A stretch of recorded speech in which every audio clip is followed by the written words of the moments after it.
Nie mogę odmówić sobie tej przyjemności, aby na wstępie zaprezentować Wam dzisiejszego bohatera słowami samego producenta.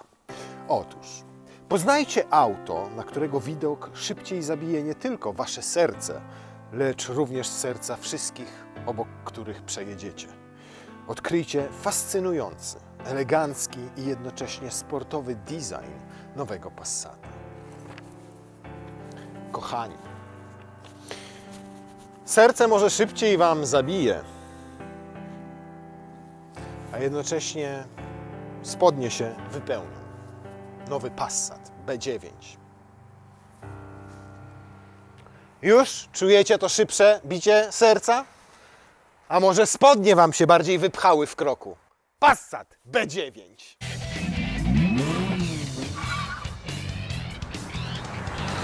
No nie wiem, co biorą w tym Volkswagenie, ale biorą dużo i mocno, bo ten samochód wygląda po prostu nijako, mówiąc szczerze. O ile poprzedni Passat naprawdę miał swój charakter w wyglądzie, te kanciaste bryły, do dzisiaj zresztą minęło chyba 9 lat od jego premiery i do dzisiaj wygląda naprawdę fajnie, niczego mu nie brakuje. A ten samochód, patrzycie na niego i mówicie, no ja pierdzielę, no. Kolejne nudne auto, trochę Kia EV6 z przodu, tak z boku jak staniecie trochę delfin butlonosy, jak staniecie z tyłu to nie wiem, no z Chin to przyjechało jakaś nowa marka, jakby nie znaczek Volkswagena i napis Passat. No nie moi drodzy. Nie ma tutaj ani sportu, nie ma fascynacji, może jest trochę elegancji. To w porządku, z tym się zgodzę. Natomiast auto generalnie nie wzbudza wielkiego entuzjazmu i moje serce, jak na niego patrzę, to raczej zwalnia tak do tempa kanapowego, a nie do takiego tempa, w jakim na przykład biegam, pływam albo jeżdżę na rowerze. Natomiast jeżeli chodzi o sam gabaryt, to zdecydowanie robi wrażenie, bo urósł względem poprzedniego Passata prawie o 15 cm. I teraz 2, 3, 4, 5. Mamy prawie 5-metrowe kombi, a w zasadzie 5-metrowego warianta, bo dokładna długość jego to 4 metry 93 cm, 94 cm. I co to oznacza? To oznacza, że Passat, jeżeli chodzi o gabaryty, wymknął się z tego segmentu D, w którym zawsze był. Bo tamte samochody są znacznie krótsze. Od BMW serii 3 jest aż 20 cm dłuższy. Bardziej zbliżył się do segmentu E, jeżeli chodzi o wymiary. Brakuje mu już dosłownie tylko 3-4 cm do segmentu E, czyli do tego Mercedesa klasy E i Audi A6. Piątka nowa jest trochę dłuższa, bo ona już przekracza 5 metrów, bardziej 5 metrów i 10 centymetrów. Rozstaw osi też jest większy niż w poprzedniku, tylko już nie o 15 centymetrów, ale o 5 centymetrów, w związku z czym mamy sporo większe zwisy i ten zwis męski, ozdobny najlepiej widać tutaj, w tym punkcie, bo jak staniecie z boku, to tak patrzycie, o kurna, ale go wydłużono. Ten tyłek naprawdę tam mocno odstaje. Kiedy w zeszłym roku Volkswagen ogłosił, że kończy produkcję Passata, to wszyscy pomyśleli, oh my goodness, teraz ID.7 to będzie nowe Passat. No na szczęście nie. ID.7 tak naprawdę weszło w tą niszę i powiedzmy wypełniło lukę pod tytułem Passat Sedan, bo już nie mamy Passata Sedana. Passat teraz to już wyłącznie wariant, czyli tylko kombi. Wracając natomiast na chwilę do stylistyki, to wszystkie te wyoblenia, które zastąpiły te kanciaste kształty, ta taka bardziej gładka linia całego nadwozia, miały spowodować jedno, obniżenie współczynnika oporu powietrza i tak się rzeczywiście stało, bo w tym przypadku to jedynie 0,25, podczas gdy w poprzedniku to było 0,31, więc skok jest naprawdę duży. Ma to oczywiście ograniczyć zużycie paliwa, ale nie do końca tak będzie, bo o ile poprawiono aerodynamikę, to niestety pogorszono masę. Przytył nam pasiorek o 170 kg i waży już prawie 1,7 tony, więc tutaj już jest kawał wozu. Oczywiście wiąże się to też z większymi wymiarami. Wszystkie te gładkie linie tutaj, te deflektory, specjalnie zaprojektowana atrapa chłodnicy, ten grill tutaj, lampy, które są zlicowane z tą przednią częścią, z tą listwą świecącą, którą tutaj mamy i nawet ten wlot tu w tym miejscu, wszystko to ma sprawiać, że ten opływ powietrza będzie jak najłagodniejszy wokół całego nadwozia, nawet o tutaj te specjalne takie rynienki, które są przy szybie i wiele innych elementów. Nawet felgi, które tutaj mamy, w naszym przypadku 18-calowe, zaprojektowano w taki sposób, aby powietrze jak najłagodniej je opływało i żebyśmy dzięki temu mieli lepszy ten współczynnik aerodynamiki. Natomiast sama opona jest ciekawostką, może nie ta, bo ta to zimówka, ale w standardzie są montowane opony, które, uwaga, mają funkcję samouszczelniania. I wtedy, w tej wersji Elegance, jak takie opony macie w standardzie, nawet nie ma zestawu naprawczego do kół. Cholera wie, co to za technologia. Nie jest to run flat, tylko opona samouszczelniająca. No ciekaw jestem, jak przypierdzielicie w krawężnik i tak rozetniecie ją tutaj na boku na 5 cm, to czy też się sama uszczelni. Proszę, dowód na to, że nie ma tutaj żadnego koła zapasowego, dojazdowego, ani nawet wspomnianego zestawu do uszczelniania. Tutaj mamy siateczkę, taką, która ma zabezpieczać przestrzeń pasażerską od przestrzeni bagażowej, jak przewozicie większe przedmioty. Tutaj, jak widać, mogłoby się zmieścić koło zapasowe, może nie takie pełnowymiarowe, ale taka dojazdówka solidna na pewno. A tak to mamy tutaj tylko styropian. O, jak się ten styropian wyjmie, bo ała! O, można wyjąć i proszę, zobaczcie, ile tutaj wchodzi jeszcze nam gratów wtedy. To co możecie zostawić w domu. Po co wam to? Przecież Passaty się nie psują, no przecież nie będzie was nikt ciągał. No, więc bagażnik ma 690 litrów pojemności. Teraz podłoga jest w wyższym położeniu, możecie ją sobie zrobić w niższym położeniu i my tak od razu zrobimy, bo wtedy się powiększa przestrzeń. Tutaj mamy listwę, która zabezpieczy wam mniejsze bagaże. Jak wam nie jest potrzebna, to niestety nie ma jej gdzie schować, chyba że macie podłogę wyżej umiejscowioną, to wejdzie. To nie wiem, po co to jest, mówiąc szczerze. Tu jest inne, tu jest inne. I spróbujemy to włożyć tutaj. To co się stanie? To nic się nie stanie, bo to jest za szerokie, za długie. I tutaj nam nie wejdzie. Ale mamy jeszcze jedną rzecz. O taką. Tutaj może to w końcu wejdzie. To niestety też nam tutaj nie wejdzie, więc nie wiemy, po co to jest. Może wy nam powiecie. Ale nie wiedzieliśmy też na początku, do czego to jest. Ale też się dowiedzieliśmy. Dzięki zmysłowi inżynieryjnemu silnego, który zaczął kombinować, rozbierać i uwaga, weź no silny, ja to przytrzymam.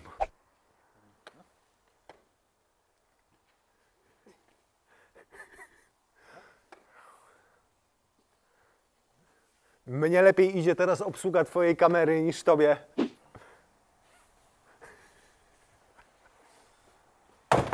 Jednak nie, niech się każdy z nas zajmie tym, co potrafi najlepiej. Ty obsługą kamery. O, zobacz! Silny, widzisz? Ty nie możesz postępować z takimi rzeczami jak z kobietami, że wszystko na siłę. Zobacz. Zobacz. Widzisz? Prościutko. Trzeba czasami jak z kobietą delikatnie i odpowiednio podejść. O, wystarczy złamać, a nie ciągnąć na siłę. No dobrze, więc co to jest? To jest kołyska na psa. Wkładacie to tam, to wówczas na haczykach tutaj, w tym miejscu. O, proszę. I tutaj możecie sobie kotka albo pieska położyć. Albo zakupy. Tutaj kieszeń na drobiazgi. Tutaj fajna bardzo kieszeń, ponieważ nie dość, że jest dosyć głęboka i spora, to zobaczcie, tutaj jest wszystko wyłożone przyjemnym materiałem. To można wyjąć. Ty, co to w ogóle jest? I teraz nam się tu otworzyło i takie mamy te wyżłobienia, ale jaja. Ja pierdzielę. Tak, tak, to na górę, tak, to tak. Ale zobaczcie, teraz jak sprawnie mi to idzie. Nie, to nie. To nie, to nie było tu. Tak, proszę, nie ma rolety. I teraz jeszcze tylko tak. O, jest. O kurna, zapomniałem o styropianie do koła zapasowego. Tak. O, tak. O, tak. O, i teraz. Tak, tak, tak. Tak. Tak. O, niestety powstały w związku z tym pewne szkody. Ale to się zatenteguje. To teraz, przypominam, podłoga w wyższym ustawieniu, nie mamy rolety. No to jak nie mamy rolety, to se możemy przecież to ustawiać w ten sposób. Raz, dwa, proszę. Weszły 3, a ja się muszę zabandażować. No, więc jak widzicie, 3 walizki plus resztka bandaża. Jeszcze tu jest ile przestrzeni. Spokojnie plecaczki wchodzą i co? I co? No i co? I w ogóle to jest dla tego samochodu mały pikuś. Jakbyśmy lepiej to poplanowali, mniejsze walizki włożyli, to naprawdę tutaj od groma bagażu, gratów i różnych innych utensyliów się zmieści. Szczerze, karoseria istnieje od 4 lat. Przetestowaliśmy w tym czasie co najmniej 200, ponad 200 nowych samochodów. Żaden nie miał takiego bagażnika. I praktycznego, i pojemnego, i dobrze zagospodarowanego, z podwójną podłogą, z miejscem pod podłogą, z miejscem na rolety, z haczykami, duperelami, pierdołami. Jest zajebiście. Ale i tak znaleźliśmy jedną skazę na tym wizerunku. Tą skazą jest fakt, że tylna kanapa jest dzielona w proporcjach 40-60. W związku z czym, jakbyście chcieli pojechać na narty, a z takim bagażnikiem aż się prosi, no to przez to przejdą Wam może 2 pary, ale nie więcej, a przydałoby się 3-4. Jakby ona była składana w proporcjach 40-40-20, ten otwór byłby tutaj większy, wyższy, moglibyście naprawdę zapakować 4 komplety nart razem z butami do środka, jeszcze walizki z zimowymi ciuchami, nie potrzebowalibyście nawet boksa na dachu, żeby pojechać w 4 osoby na narty. Za to dogodnością jest to, że pociągacie tylko w ten sposób i Wam się składają oparcia tylnej kanapy, natomiast żeby przewieźć wtedy na płasko coś, to musicie znowu podnieść podłogę i wówczas robi się płaska podłoga, natomiast jest tak długa, że nawet jak ja tutaj wejdę i się ułożę, to spokojnie mógłbym mieć materacyk i sobie spać. Kończymy kwestię bagażnika. To będzie najdłuższa prezentacja bagażnika, jaką w ogóle zobaczycie w internetach kiedykolwiek. Ale musicie wybaczyć, bo naprawdę było tutaj co pokazywać. Szkoda, że elektrycznie się nie zasuwa. A nie, zasuwa się elektrycznie! czy fajny ten pas. I co, i teraz się odsuwa automatycznie? I odsuwa się automatycznie. I to w momencie, kiedy macie już otwartą klapę, to ona jest rozsunięta. Wysoko się też unosi klapa, to jest praktyczne. Jest tutaj miejsce na trójkąt, to jest fajne, bo on jest szybko potrzebny. Jak otwieracie bagażnik, to nie gdzieś tam schowany, tylko musicie raz, dwa wyjąć i raz, dwa go rozstawić. Dobrze przemyślane. Nieprzemyślane to, że kamerka jest tutaj w tym miejscu, a przecież bywała w Volkswagenach schowana w znaczku. On się odchylał i wtedy mieliście ją cały czas czyściutką. Tu na szczęście o jej czystość dba spryskiwacz, w który jest wyposażona.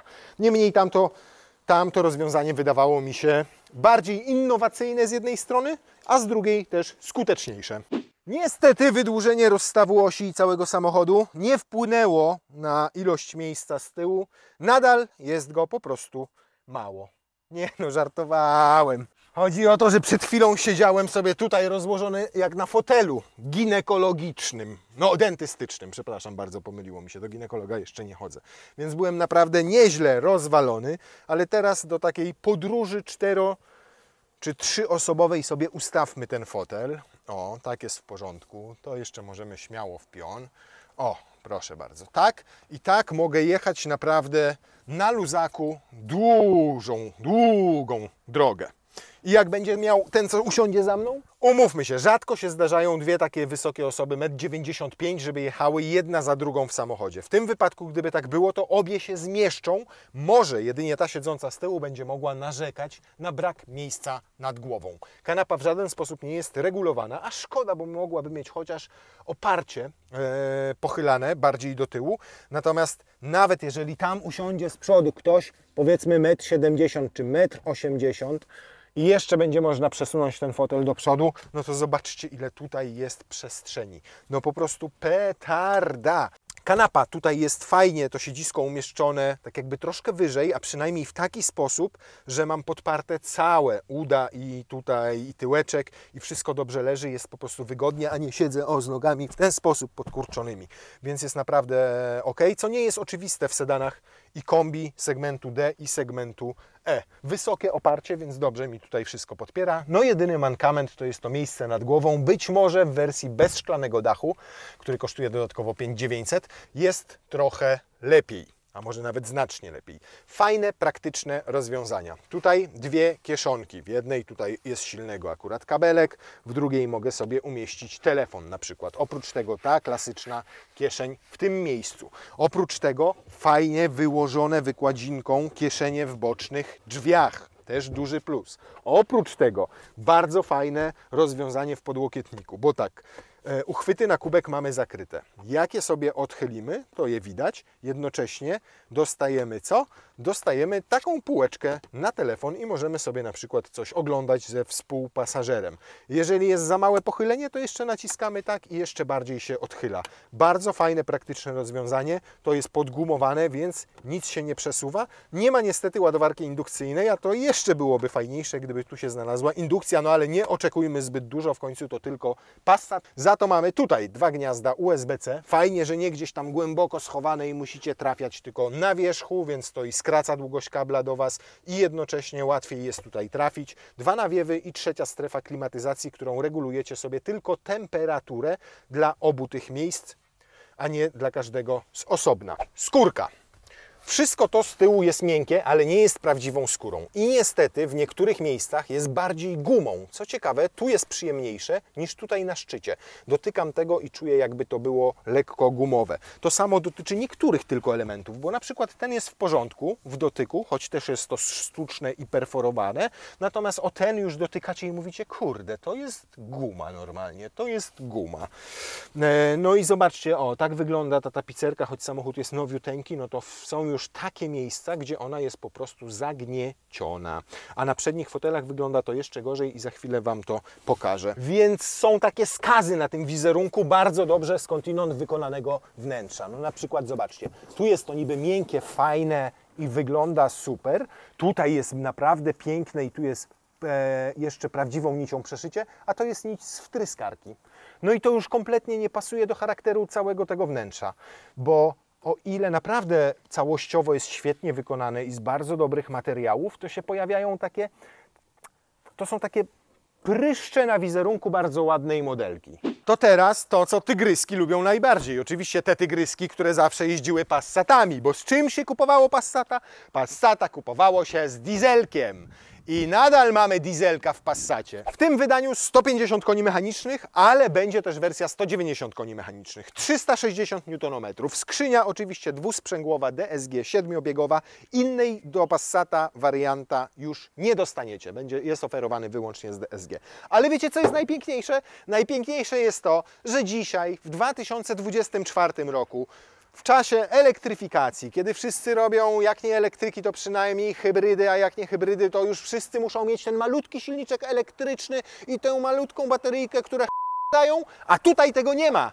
Czyli prawdziwe 2.0 TDI bez żadnych mchewów. No ma już oczywiście DPF-a i trzeba lać AdBlue, ale to wszystko. Więc wróży to naprawdę ekonomiczną, trwałą, długą, niezawodną, bezawaryjną jazdę i za to też Volkswagena szanuję, że się zdecydował w dzisiejszych czasach dieselka wrzucić tutaj. Nasza wersja to Elegance, więc w standardzie ma duży 15-calowy monitor. Normalnie w podstawowej jest taki monitor, który ma 12,9 cala, więc jest trochę mniejszy. Wada tego dużego ekranu jest taka, że częściowo wieniec kierownicy zasłania Wam tutaj ten róg, ale to jest ważny róg, bo tutaj na przykład macie ustawianie temperatury, więc jak chcecie ją ustawić, to musicie się wychylić.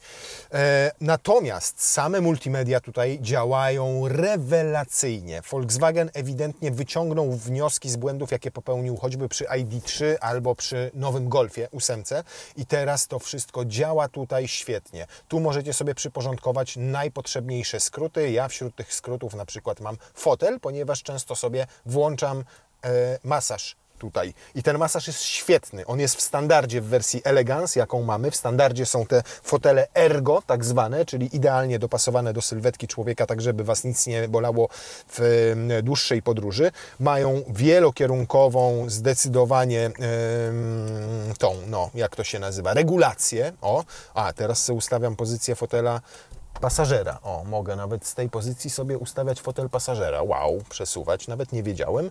A tutaj, jak to sobie, pozycja, klimatyzacja siedzenia. O, proszę. Fotele mają też wentylację, mają ogrzewanie, a także funkcję suszenia, którą być może już znacie z ID7. Nawet wyczuwają, kiedy siadacie w wilgotnej odzieży, na przykład po drobnym deszczyku, albo po tym, jak pływaliście może w ciuchach, albo ewentualnie jak się spociliście biegając i włączają Wam osuszanie pleców. To jest też fajne. Jeżeli chodzi o fotele, to poczekaj, synchronizuj, nie, ustawienia, komfortowe wsiadanie kierowcy, komfortowe wsiadanie pasażera, czyli odsuwają się, żebyście mogli zająć sobie miejsce. Natomiast kierownica jest regulowana wyłącznie manualnie, więc ona się tutaj nie odsuwa. No a oprócz tego, o, taki klasyczny, fajny, przejrzysty układ, jak w tabletach tego, co możecie sobie poustawiać. Z minusów, no nie wsłuchał się do końca w głosy swoich odbiorców Volkswagen, bo nadal mamy tutaj regulację temperatury tymi suwakami. Mam wrażenie, że to już trochę lepiej działa niż choćby w przypadku właśnie wspomnianego Golfa czy ID3. Natomiast ważne jest to, że mamy tutaj panel w zasadzie do sterowania najpotrzebniejszymi funkcjami klimatyzacji cały czas widoczny na dole, więc włączenie czegokolwiek, choćby odszania przedniej czy tylnej szyby nie jest problematyczne. To samo tyczy się włączenia ogrzewania czy wentylacji siedzeń. Jak widać, fizycznych przycisków nie ma tu prawie wcale, są tylko dwa start i stop i do parkowania, natomiast naprawdę te multimedia poprawiono. Wsłuchał się natomiast Volkswagen w inne głosy swoich odbiorców, mianowicie ten panel wreszcie jest dotykowy, ale też podświetlany, bo na przykład w Golfie nie był podświetlany, czy tam w ID3 nie był podświetlany i nadal nawet po liftingu nie jest. Tutaj już to wszystko świeci w nocy. I wsłuchał się w jeszcze jedno.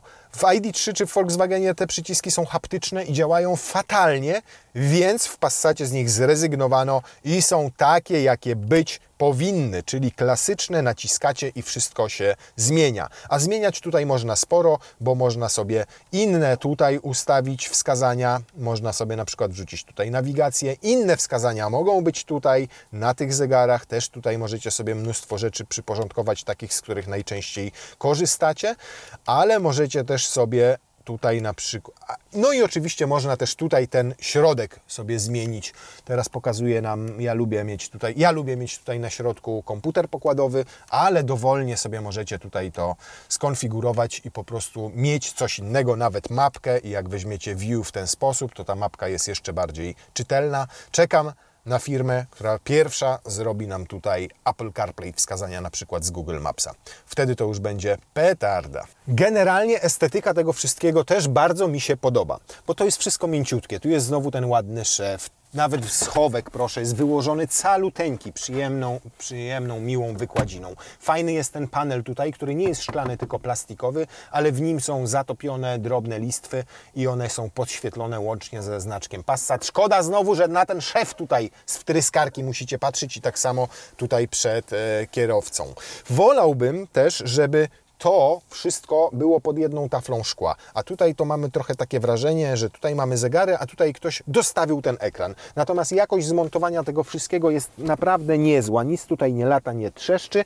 Niemniej jakieś drobne pryszczyki na tym wszystkim, te wspomniane, czyli niedoskonałości występują. No zobaczcie znowu tutaj na tapicerkę tego fotela. Ona, o, tutaj jest ładna, wszystko w porządku, ale tutaj jak dotykam, to ona już odstaje od tego podbicia, które jest pod spodem i jest delikatnie pozałamywana, więc nie wiem, jak to będzie w dłuższym okresie czasu się sprawowało. Może tak już zostanie. Mam nadzieję, że tak już zostanie i gorzej nie będzie. Tutaj jeszcze taki drobny mankamencik, jeżeli chodzi o wykonanie. O, to jest to.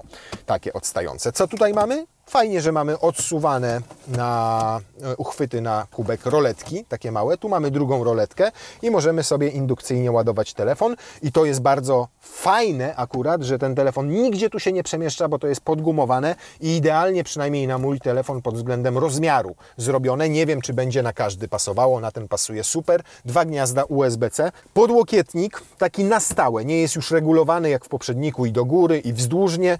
Natomiast no, jest na tyle długi tutaj, że rzeczywiście trzymając łokieć w tym miejscu jeszcze mogę trzymać w dobrym miejscu kierownicę, czyli dokładnie 15 po 9, 9:15. Natomiast znowu nad nim czuję tą gumę i to mi się w ogóle nie podoba, uczucie tego materiału. Zresztą zobaczcie, ona się kurna łuszczy? Czy to się łuszczą moje palce? Nie, chyba moje palce. Dźwignia zmiany biegów. Jak widzicie, nie ma jej tutaj, w związku z czym nic Wam nie przeszkadza. Przeniesiono ją w to miejsce. I wada, i zaleta. Ja akurat z elektryków jestem do tego przyzwyczajony. Przekręcacie ją po prostu i każdy bieg sobie włączacie. Czy to dy, czy to ry, czy to ny, czy to sy. Natomiast parking jest w przycisku. W związku z tym wycieraczki musiały wylądować tutaj w tym miejscu. Uruchamia się je po prostu pokrętłem na tych wycieraczkach, a tylną takim dzyndzlem od góry. Spryskiwacz również. Natomiast cała reszta działa tak, jak działać powinna, czyli tutaj mamy długie światła, my mamy oczywiście adaptacyjne LEDy i w tej wersji Elegance już to występuje. Kierunkowskazy na szczęście działają tak, jak w każdym innym aucie, czyli do góry to jest w prawo, a do dołu to jest w lewo. Zobaczcie, jakie można tutaj mieć mapy Google'a, jak sobie sparujecie Apple CarPlay albo Android Auto. Gigantyczne, a jednocześnie, co jest fajne, nadal macie ten panel klimatyzacji tutaj i nadal macie podstawowe funkcje, które chcecie sobie szybko włączyć. Na przykład cyk, sprawdzacie, cyk. Jeżeli chcecie sobie szybko włączyć na przykład wspomniany masaż fotela, to tutaj przyciskiem w fotelu właśnie na boczku i ten ostatnio zapamiętany, ten, który sobie zaprogramowaliście, zostaje uruchomiony też na czas, jaki sobie zaprogramujecie, maksymalnie to 20 minut. Trochę za krótko, ja tam lubię, jak mnie mizia cały czas. Natomiast to nie jest de facto mizianie, bo w każdym z tych foteli jest 10 poduszek umieszczonych w oparciu, 5 po prawej, 5 po lewej stronie i naprawdę jak one na przemian Was tam maltretują, to czuć to jest bardzo wyraźnie. To nie jest jak w niektórych samochodach, że polega to tylko na tym, że tutaj ta poduszka jedna odpowiedzialna za podparcie lędźwiowe jeździ ewentualnie trochę w górę, trochę w dół, ktoś trochę się wypycha, trochę zanika. Nie, to jest naprawdę 10 poduszek, które dają takie poczucie, że coś to znaczy i coś to rzeczywiście robi. Nie da się ukryć, jak go odpalacie, że to jest diesel. Słyszycie to po prostu. Natomiast to nie jest też tak, że ten dźwięk jest drażniący, bo to już nie są pompowtryskiwacze jak kiedyś, tylko to już jest wtrysk bezpośredni i naprawdę bardzo został dobrze wygłuszony ten silnik, więc on kulturę pracy ma w miarę taką przyzwoitą. Teraz natomiast wjeżdżamy na płyty nasze i słyszycie? To jest jedna z gorszych rzeczy, jedna z największych wad w tym samochodzie, czyli hałasy, jakie wydaje zawieszenie. I słychać to na tych płytach dosyć wyraźnie, nawet bardziej ja to słyszę niż pewnie Wy, oglądając ten materiał, ale wierzcie mi, że niestety te hałasy słychać jest nawet jak przejeżdżacie, nie wiem, przez jedną dziurę, jak jedziecie po kostce brukowej, to słyszycie, jak hałasuje w tym aucie zawieszenie. A ja się przejechałem nim dzisiaj też z tyłu na kanapie i tam jest jeszcze gorzej. Macie wrażenie, że tam z tyłu to jest belka skrętna i jeszcze w dodatku się obluzowała. Tak jakby tutaj te wahacze były źle przymocowane. No nie wiem, czy to gumowe elementy są zbyt twarde, czy te wahacze tak hałasują, ale jest to okropne uczucie. Natomiast nie jest okropnym uczuciem przyspieszanie tym samochodem, bo mimo, że ma tylko 150 koni, to te 360 Nm zaczynają się od 1600 obrotów na minutę, więc teoretycznie już teraz nawet mam dostępny ten pełen moment obrotowy. I jak sobie wejdę w tryb manualny i wejdę w czwórkę, to zobaczcie, na tej jednej czwórce, jak on przyspiesza, od 1600 obrotów. On od razu jedzie do przodu. Tego momentu jest tutaj na tyle dużo, że sobie spokojnie daje radę w takim normalnym użytkowaniu z dosyć ciężką budą, bo jak siedzę tu ja, jak jest tu silny, jak jest szklany dach, jak jest prawie pełen zbiornik paliwa, no to ważymy razem dobrze ponad tonę 800. A mimo to naprawdę te newtonometry są w stanie go uciągnąć porządnie. Oczywiście nie są to spektakularne i sportowe osiągi, bo przyspieszenie od 0 do setki nawet wzrosło względem poprzednika. A bierze się to nie tylko z masy samego samochodu, która jest większa, ale też z tego, że zmieniono przełożenia w skrzyni biegów. Na tyle je zmieniono, że auto może osiągnąć większą prędkość maksymalną, bo ponad 220 km na godzinę względem versus 210 w poprzedniku, ale ten czas przyspieszenia do setki wzrósł do 9,3 sekundy, a jak będzie w rzeczywistości, to się dopiero okaże. W naszej wersji jest też adaptacyjne zawieszenie. Teraz byliśmy w ustawieniu maksymalnie komfortowym, ale jak sobie wejdziecie w Individual i w ustawienia jego, to zobaczcie, ile możliwości regulacji twardości ma to zawieszenie. Teraz jest pełen komfort. 2, 3, 4, 5, 6, 7, 8, 9, 10, 11, 12, 13, 14, 15 ustawień twardości. Oczywiście to jest chwyt marketingowy, bo nie wyczujecie żadnej różnicy pomiędzy tym ustawieniem a tym ustawieniem, a nawet między tym ustawieniem a tym ustawieniem. Ale już pomiędzy tym ustawieniem a tym ustawieniem i tym ustawieniem ta różnica będzie zdecydowanie wyczuwalna. Układ kierowniczy może być komfortowy albo sportowy, to samo dotyczy napędu, który może być jeszcze eko w dodatku, to samo dotyczy regulacji odstępu przy aktywnym tempomacie. O, słyszycie? I cały czas macie wrażenie, że któryś wahacz się obluzował. Non-stop, że tam nie do końca to zawieszenie jest sprawne. I jest to strasznie irytujące, bo cały samochód generalnie sprawia wrażenie solidnego, dobrze zbudowanego. Jest autem nowym, a tutaj się z zawieszenia pojawiają takie hałasy. Szczerze mówiąc, to Tesla trójka, która ma hałaśliwe zawieszenie, to jest cichutka pod tym względem w porównaniu z Passatem B9. Spora to jest skaza, szczerze mówiąc. O, i podczas przyspieszania, jak on wchodzi na te 1800-2000 obrotów, to słyszycie, że to jest dieselek. Ale tak jak mówię, to jest zdecydowanie lepiej wyciszony niż było to w poprzedniku. Tam nie mieliście żadnych wątpliwości, że jedziecie traktorem, że tam są bociany, a nie konie mechaniczne i robią kle, kle, kle, kle, kle, kle, kle, kle, kle. Tutaj ta komora silnika została lepiej odizolowana i też jak jedziecie ze stabilną prędkością i jest te 1500 obrotów ma ten silnik i jedzie sobie na 6. czy tam 7. biegu, to nic Was nie irytuje. Żadne dźwięki dobiegające tam z komory silnika. No dobrze, to teraz najważniejsza rzecz w przypadku Volkswagena Passata warianta 2.0 TDI, na jaką zwracacie uwagę kupując ten samochód. Po co go kupujecie? Żeby oszczędzać paliwo. To jest przecież clue w przypadku 2.0 TDI. Zawsze te auta słynęły ze skromnego zapotrzebowania na olej napędowy i za chwilę się okaże, jak jest w tym przypadku. Proszę. Zerujemy sobie i takie 120, o ile uda nam się utrzymać. Ale włączymy sobie co? Travel Assist? Proszę, mamy Travel Assist. Prowadzenie do celu jest nieaktywne, ale Travel Assist jest włączony. Sam sobie przyhamuję teraz. O, fajnie, że tu są takie przyciski, które wszystko mi ładnie pokazują. O, teraz sobie przejmij kierowanie, dobrze. Oczywiście już w standardzie dostajemy tutaj sporo przyzwoitych systemów bezpieczeństwa. I automatyczne hamowanie, i automatyczne utrzymanie na pasie ruchu. W naszej wersji są jeszcze te wszystkie asystenty wjazdu, wyjazdu, ruchu poprzecznego. Na skrzyżowaniach Was ostrzega, jakbyście mieli komuś wymusić pierwszeństwo. No, jest tego tutaj trochę, ale bardzo przyzwoicie to wszystko działa. Zobaczcie, jak ładnie zadany tor jazdy utrzymuje. Nie buja go między liniami, co nadal dzisiaj się zdarza w niektórych samochodach, tylko utrzymuje fajny tor jazdy idealnie pomiędzy pasami ruchu. I zobaczcie, jak długo. O, teraz każe mi przejąć... Dobra, to... O, przyhamował nawet. Przyhamował. A on przy prędkości 120 na godzinę na tym odcinku pokazuje mi 4 litry średnie zużycie paliwa. To biorąc pod uwagę, że zbiornik ma 66 litrów paliwa, a Wy nie jesteście demonami prędkości. Chcecie sobie usiąść, włączyć masażyk, osuszyć sobie plecy i po prostu relaksować się w tym samochodzie, to jak będziecie w ten sposób jechali i tyle paliwa zużywali, to przejedziecie 1500 km i zostanie Wam jeszcze 6 litrów w baku rezerwy na kolejne 150 km. Ja pierdzielę, jak to jest? O, wzrosło 4.1. Auto jest też świetnie wyciszone, poza zawieszeniem, powtarzam. Nie słychać tutaj ani silnika przy takiej stabilnej i stałej prędkości, nie słychać tutaj w ogóle praktycznie przy 120 jeszcze szumów wiatru. Może gdzieś tam delikatnie coś przy lusterku, ale to musicie się tutaj przysunąć.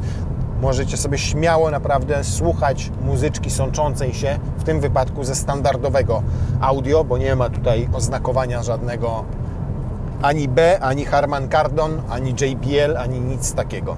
To po prostu radio. No dobrze, 10 km przejechaliśmy, 11 już. Cały czas na tempomacie, średnia 119 na godzinę, 120 ustawiona, 4,1 litra. 4,1 litra, jak to jest w ogóle możliwe? Tyle to niektóre samochody oleju zużywają na 100 km. A ten oleju, ale napędowego. No dobrze, to ostatnia rzecz, przedostatnia rzecz, jaką zrobimy, to zrobimy pomiar 0-100. 9,3 sekundy, tak jak wspomniałem. Według producenta, a zobaczymy ile według karoserii. O, zamielił nawet kółkami, nawet kontrolka od kontroli trakcji się na moment zapaliła. No i już jest stóweczka. 9,3 mówiłem? No jest ciut gorzej, jest prawie 9,7, 9,69 dokładnie. Ale jest mu ciężko, no umówmy się. Jest mu ciężko. Jest mu ciężko. Ciężko też mu jest nawracać. O, chociaż dramatu nie ma. Gdzieś tam na początku jest ta taka zwłoka, zanim on ruszy. Zaczyna się toczyć, po czym dopiero za chwilę ma ten moment obrotowy. Niemniej, no już teraz trochę lepiej. Tylko to jest paranoja, że robicie kombinacje różne. Tu tryb sportowy, tu wyłączacie ASR, tutaj skrzynia biegów sport i dopiero wtedy jesteście w stanie osiągnąć rezultat, o którym napisał Wam producent w swoich materiałach. A ciekawe, jak to będzie po prostu w komforcie. No bo stoicie sobie na skrzyżowaniu, przecież nie będziecie nic kombinowali, jakiś młodzik do Was podjeżdża, albo musicie po prostu dynamicznie ruszyć, żeby mu pokazać, że diesel też jedzie i co? I dobra, no to dobra, ruszamy, ruszamy w komforcie, wszystko włączone i ruszamy. No i wtedy macie 9,99. Koniec.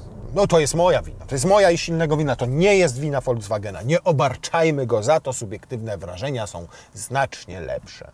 Tak serio, większości ludzi zdecydowanie wystarczy taka moc, tyle newtonometrów i takie przyspieszenie do setki. To będzie chciał zaznać więcej emocji, więcej przyjemności, skrócić ten czas przyspieszenia do setki, to będzie miał taką możliwość, bo będą oczywiście inne wersje silnikowe. Dzisiaj dostępna jest tylko 1.5 TSI, 150 koni, taka podstawowa, też już z automatem i ten diesel, którym my jeździmy, czyli 150 koni, ale za chwilę oprócz diesla 190 koni. Wjedzie jeszcze benzyna, taka, która będzie miała prawie 300 koni, a także taka, która będzie miała 204 konie, a także będą dwa pluginy, jeden ponad tam 204 konie, drugi koło 270 koni, więc ten wybór będzie znacznie szerszy i większy. I za to też należy pochwalić Volkswagena, że nadal w czasach, gdy inni obcinają tak naprawdę te wersje silnikowe, skracają tę listę maksymalnie, to on stara się ciągle i diesla, i to takiego bez mchewa, i benzynę, co prawda już z mchewem, ale też plugina. Elektryka nie będzie raczej, bo taką funkcję pełni zdecydowanie ID.7, które w środku jest bardzo podobne, ma podobne multimedia, ma podobne gabaryty, no więc gdzieś tam wszystko to się uzupełnia w Volkswagenie. I generalnie jestem tym samochodem bardzo mile zaskoczony. Owszem, ma swoje wady. Najbardziej irytującą i wkurzającą jest to hałasujące zawieszenie i ten dziwny dźwięk pod postacią przypominający hałasujące łożysko. No ale są inne takie mankamenty, jak nie wszędzie ten materiał taki, jaki chciałbym, żeby był w dotyku, czyli tu trochę gumowy, tutaj na fotelu kawałek ten odstający już, czy tam lekko pomarszczony, jak gdzieś tam jakiś taki defekt, ale to są tak naprawdę pierdoły. Urzekł mnie ten samochód spalaniem, bardzo fajnymi multimediami. Rzadko mówię, że jak nie ma przycisków fizycznych, to już kupa kamieni kupa. Tutaj ta klimatyzacja na tym paseczku nie przeszkadza mi. Przeciwnie, naprawdę fajnie i dosyć szybko to działa. Na przykład w BMW jest nie do zniesienia to sterowanie klimatyzacją z panelu dotykowego. Tutaj Volkswagen rozwiązał to całkiem przyzwoicie i całkiem fajnie. No jeżeli chodzi o przestronność, to 11/10. Rozwiązania w bagażniku, jego praktyczność, ta ruchoma podłoga, którą możecie na 2 poziomach ustawić, te haczyki, to miejsce na rolety, te gabaryty tego bagażnika, sama roleta elektrycznie zsuwająca się i wsuwająca. No petarda. Z tyłu na tylnej kanapie, no to mnie brakuje trochę miejsca nad głową, ale to absolutnie wszystko. Świetne fotele, fajne masaże. No zgadza się w tym aucie absolutnie wszystko. Zgadza mi się, biorąc pod uwagę współczesne realia, także cena. Bo diesel podstawowy kosztuje, znaczy nawet nie podstawowy, bo podstawowa wersja jest tylko w benzynie. Diesel zaczyna się od wyposażenia biznes, kosztuje 197 000 złotych, a wersja taką, jaką my mamy, czyli Elegance, kosztuje 212 czy 13 000 złotych. I jest już świetnie wyposażona, bo już ma nie tylko ten duży ekran, nie tylko reflektory adaptacyjne, nie tylko większe 18-calowe felgi, nie tylko mnóstwo komfortowych dodatków, ale nawet żaluzje w tylnych drzwiach, nawet wentylację tych foteli, a nawet masaże w tych fotelach, więc już jest nieźle wyposażona. Jak sobie zaczniecie dobierać, tu szklany dach, tutaj wyjątkowy lakier, tu jakieś adaptacyjne zawieszenie, no to dojdziecie do 250 000 złotych niespełna, tak jak w przypadku naszego egzemplarza. Ale naprawdę za 220-230 000 złotych da się go wyspecyfikować tak, że wsiądziecie i powiecie wow, przecież to jest jak klasa premium. W dodatku nie jest Skodą, tylko jest Volkswagenem, więc jeżeli go porównujemy do Superba, no to jest przewaga tego samochodu nad Superbem, zdecydowanie. I wątpię, żeby nowy Superb miał jeszcze więcej miejsca z tyłu na kanapie albo jeszcze większy i praktyczniejszy bagażnik.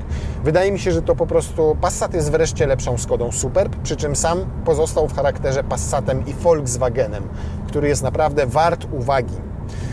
Bo jak popatrzycie na ceny współczesnych samochodów, to w klasie premium, jakbyście coś takiego mieli kupić, w tej naprawdę klasie premium, i żeby było równie przestronne, no to musicie celować w segment E. Ja wiem, że tam będą mocniejsze te silniki, bo diesle będą miały po 190-200 koni mechanicznych, ale jednocześnie tak wyposażone, z takimi bajerkami, no to zbliżycie się w nich pod 400 000 złotych, a 350 000 to naprawdę, na pewno.